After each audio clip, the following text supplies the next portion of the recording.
এই যে নাড়াচাড়া করছে, এটা জিনিসটা কি? এটা রুই মাছের টাচ। রুই মাছের টাচ। তোমার বোতলে যেগুলো রয়েছে ওগুলো আর এটার মধ্যে ডিফারেন্স কি আছে? ওর জিনিসটা আলাদা, এই জিনিসটা আলাদা। ওটা তো তেল আর এটা ল্যাপিং। এটা ল্যাপিং। হ্যাঁ, এটা কিভাবে, এটা মানে কিভাবে ব্যবহার হবে? এটা লাড্ডু হোক বা ছড়া কাটা হোক, গায়ে বসিয়ে দিলেই হবে।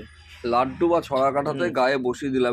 পরিমাণ অল্প অল্প লাগবে, বেশি লাগবে না। মানে টাচ বলতে যেরকম আমরা বুঝি অল্প একটু নিয়েই লাগিয়ে দেওয়া, সেরকমই। এটা কি সারাদিন ফেলা যাবে? সারাদিন ফেলা যাবে। সারাদিন ফেলা যাবে, সকাল থেকে। মেনলি এতে রুই মাছটাই মুভ করবে। রুই মাছটা বেশি খাবে এটা।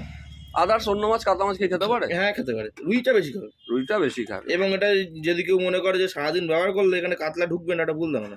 আচ্ছা, রুই কাতলা দুটোই ঢুকবে। রুই কাতলা দুটোই ঢুকবে। আর এইটা আপাতত কেজি দর কি দিচ্ছ? এখন কোনো বিক্রি করছি না, কাস্টমারদের এখন ফ্রি গিফট করছি। হ্যাঁ, এখন এই ব্যারেলটা তো ফুরাক আগে, সবাইকে অল্প অল্প করে দিচ্ছি। আচ্ছা, ব্যবহার করুক, রেজাল্ট আসুক, তারপরে পরে কেজি দর। তার মানে একটা নতুন প্রোডাকশন। এটাকে তুমি এখন লঞ্চ করছো, দেখছো রেজাল্ট কি হবে, তার উপর ডিপেন্ড করে এর দামটা আমরা ব্যবহার করি, আমরা আগেই ব্যবহার করি।